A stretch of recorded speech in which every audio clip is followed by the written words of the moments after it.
Genesis 30. Rachel saw that she wasn't having any children by Jacob, so she became jealous of her sister. She said to Jacob, "Give me children or I'll die." Jacob became angry with her. He said, "Do you think I'm God? He's the one who has kept you from having children." Then she said, "Here's my servant Bilhah. Sleep with her so that she can have children for me. Then I too can have a family through her." So Rachel gave Jacob her servant Bilhah as a wife. Jacob slept with her, and Bilhah became pregnant. She had a son by him. Then Rachel said, "God has stood up for my rights. He has listened to my prayer and had given me a son." So she named him Dan. Rachel's servant Bilhah became pregnant again. She had a second son by Jacob. Then Rachel said, "I've had a great struggle with my sister. Now I've won." So she named him Naphtali. Leah saw that she had stopped having children, so she gave her servant Zilpah to Jacob as a wife. Leah's servant Zilpah had a son by Jacob. Then Leah said, "What good fortune!" So she named him Gad. Leah's servant Zilpah had a second son by Jacob. Then Leah said, "I'm so happy. The women will call me happy." So she named him Asher.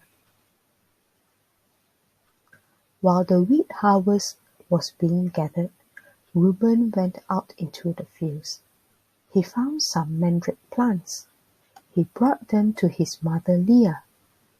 Rachel said to Leah, "Please give me some of your son's mandrakes."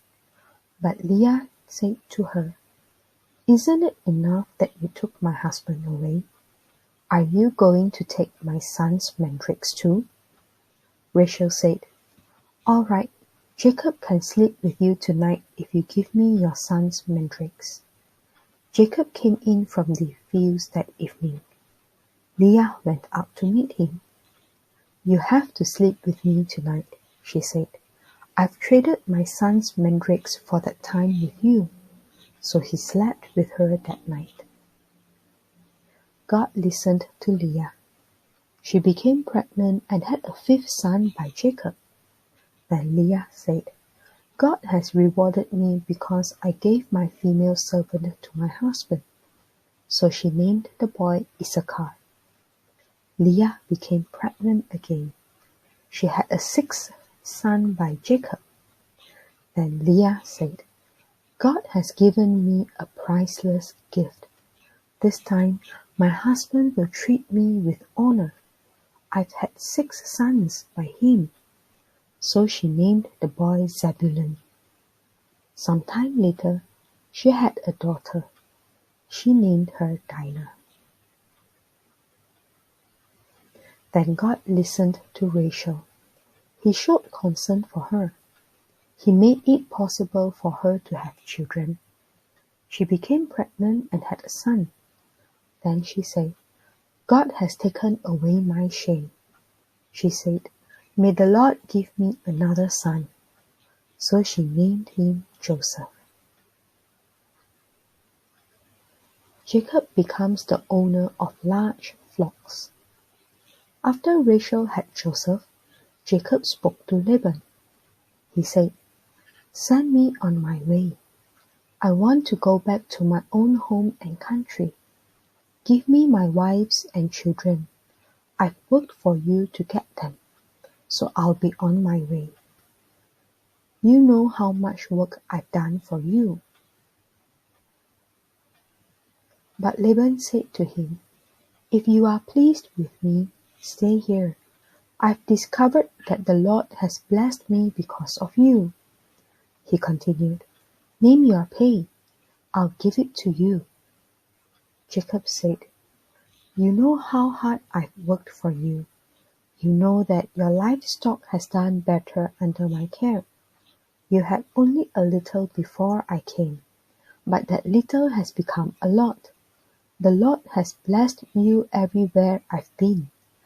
But when can I do something for my own family?" "What should I give you?" Laban asked. "Don't give me anything," Jacob replied. "Just do one thing for me. Then I'll go on taking care of your flocks and watching over them. Let me go through all your flocks today. Let me remove every speckled or spotted sheep. Let me remove every dark-colored lamb.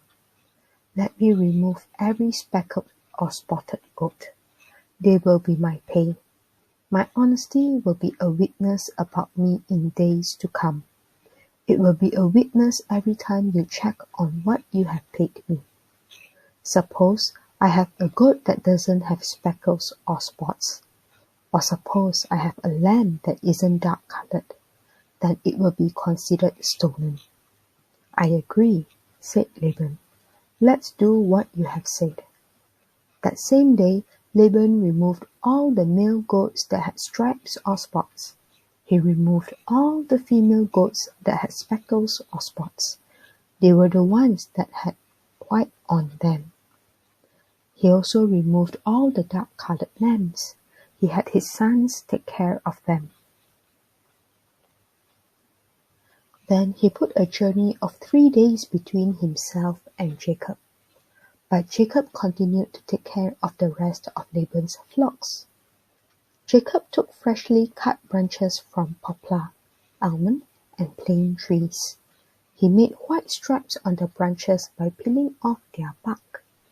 Then he placed the peeled branches in all the stone tubs where the animals drank water. He placed them there so they would be right in front of the flocks when they came to drink. The flocks were ready to mate when they came to drink, so they mated in front of the branches.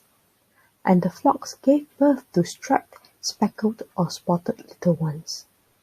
Jacob put the little ones of the flock to one side by themselves, but he made the older ones face the striped and dark-colored animals that belonged to Laban.